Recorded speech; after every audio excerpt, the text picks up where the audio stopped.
नमस्कार मित्रों, आप सभी का स्वागत है हमारे YouTube चैनल स्वरान एकेडमी क्लासेस पर।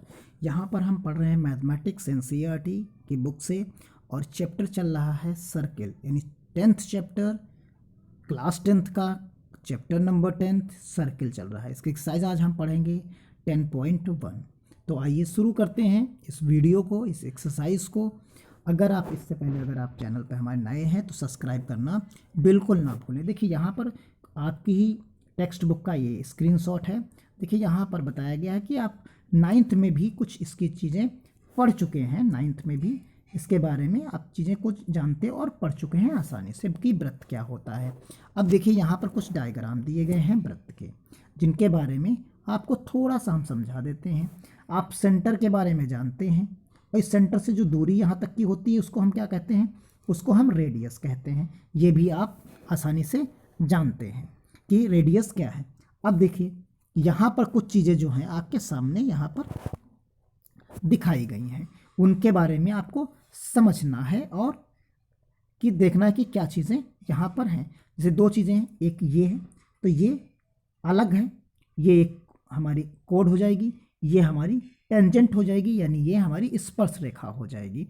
तो इसी के बारे में हमको यहाँ पर चीज़ों को आसानी से समझना था। अब देखिए यहाँ पर जो चीज़ें बताई गई हैं इनके बारे में आप समझ लीजिए कि किस वृत्त के किसी बिंदु पर स्पर्श रेखा स्पर्श बिंदु से जाने वाली त्रिज्या पर, तो यानी देखिए यहाँ पर क्या है, जो ये स्टेटमेंट है आपका जो प्रमेय है, इन्होंने कहा कि ये जो लाइन है यानी ये स्पर्श रेखा जो है, इससे अगर हम केंद्र से कोई लंब डालें यानी त्रिज्या के रूप में, तो ये 90 डिग्री का कोण बनाता है। ये चीज़ इनके कहने का मतलब है। यानी अगर केंद्र बिंदु से स्पर्श रेखा के बिंदु पर जब हम इस पे डालेंगे तो ये 90 डिग्री का कोण बनाएगा, यानी ये लंबवत होगा। कहने का मतलब सिर्फ इतना है कि वृत्त के किसी बिंदु पर स्पर्श रेखा, यानी ये कहीं भी हो सकती है, यही नहीं, यहाँ भी हो सकती है, यहाँ भी हो सकती है, इस जगह पर भी हो सकती है, कहीं पर भी ये चीज़ हो सकती है। तो इस स्थिति में आप क्या करेंगे कि अगर यहाँ से इसके ऊपर लंब यानी डालेंगे तो क्या होगा, वो लंब होगा, यानी त्रिज्या से आने वाली जो रेखा होगी वो लंब होगी। तो ये चीज़ आपकी क्लियर हो गई होगी, क्योंकि इसी बेस पर हमें कुछ क्वेश्चंस करने हैं। अब आप देखिए यहाँ पर कि जो क्वेश्चन दिए गए हैं, क्वेश्चन नंबर 1 है कि एक वृत्त की कितनी स्पर्श रेखाएं हो सकती हैं। पहला क्वेश्चन तो यही है इसका कि एक वृत्त की कितनी स्पर्श रेखाएं हो सकती हैं। तो इसका सबसे आसान तरीका है अनगिनत स्पर्श रेखाएं हो सकती हैं। तो इसमें आप लिख दीजिए कि अनगिनत लिख दीजिए अनगिनत स्पर्श रेखाएं हो सकती हैं, आपने यहाँ पर लिख दिया। तो ये पहले का तो आंसर यहाँ हो गया। अब अगले वाले की बात करते हैं। अगले वाले में देखिए फिल इन द ब्लैंक्स है। तो यहाँ पर क्या बताया गया, कहा कि किसी वृत्त की स्पर्श रेखा उसे कितने बिंदुओं पर प्रच्छेद करती है। तो सिर्फ एक पर करती है, यानी यहाँ पर आप क्या लिखेंगे, इस जगह पर आप लिखेंगे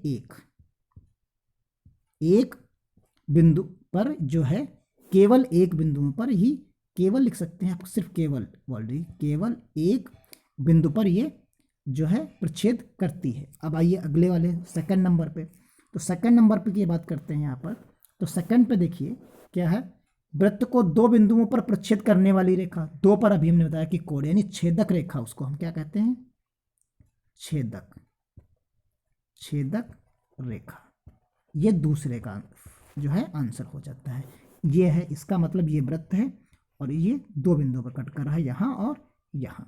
तो ये क्या कहलाएगा, छेदक कहलाएगा। इसी तरीके से आइए एक वृत्त, तीसरे की बात करते हैं। एक वृत्त की डैश समांतर स्पर्श रेखाएं हो सकती हैं।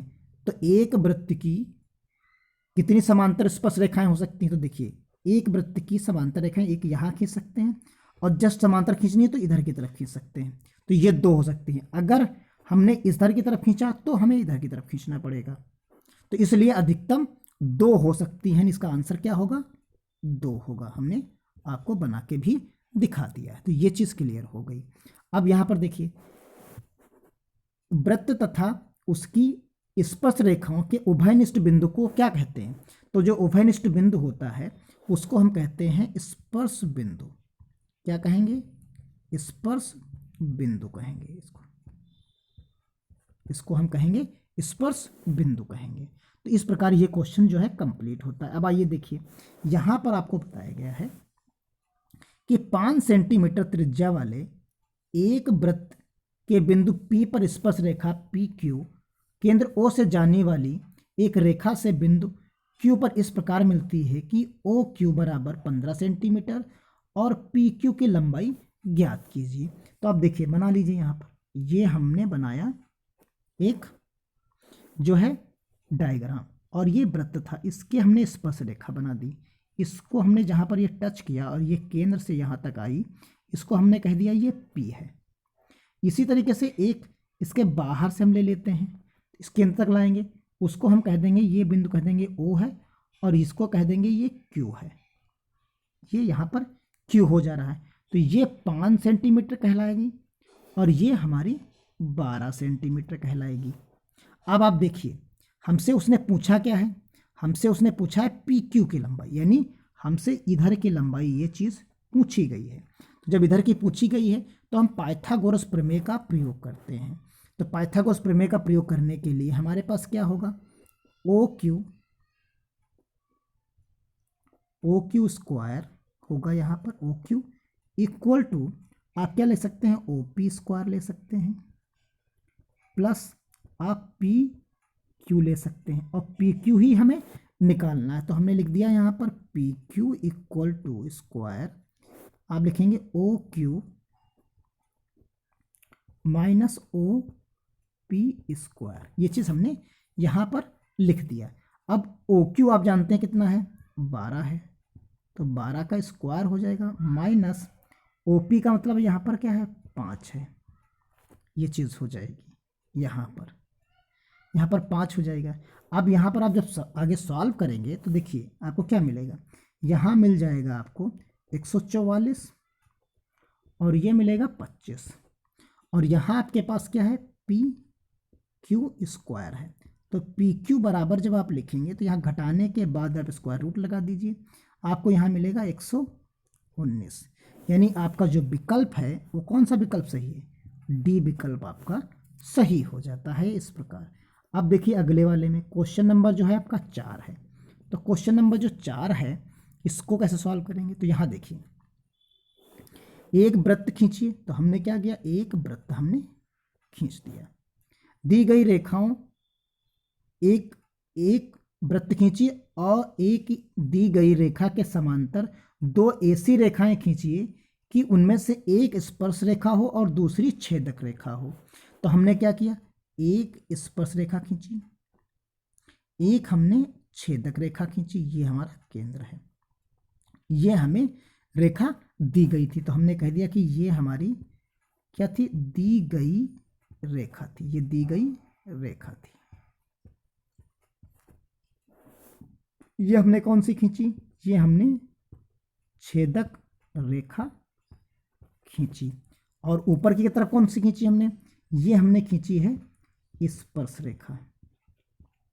स्पर्श रेखा को हमने खींचा है यहाँ पर। तो ये चीज़ हमें यहाँ पर अब बताई गई थी।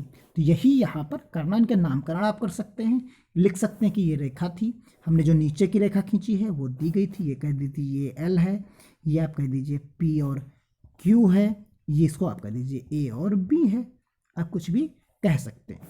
तो इस प्रकार ये जो एक्सरसाइज हमारी थी जो 10.1 थी ये सॉल्व हो जाती है। अब मिलते हैं 10.2 के साथ नेक्स्ट वीडियो में। आज के इस वीडियो में बस इतना ही। अगर आपको वीडियो अच्छे लग रहे हैं तो आप लाइक करिए, कमेंट करिए, शेयर करिए अपने दोस्तों तक। धन्यवाद। जय हिंद, जय भारत।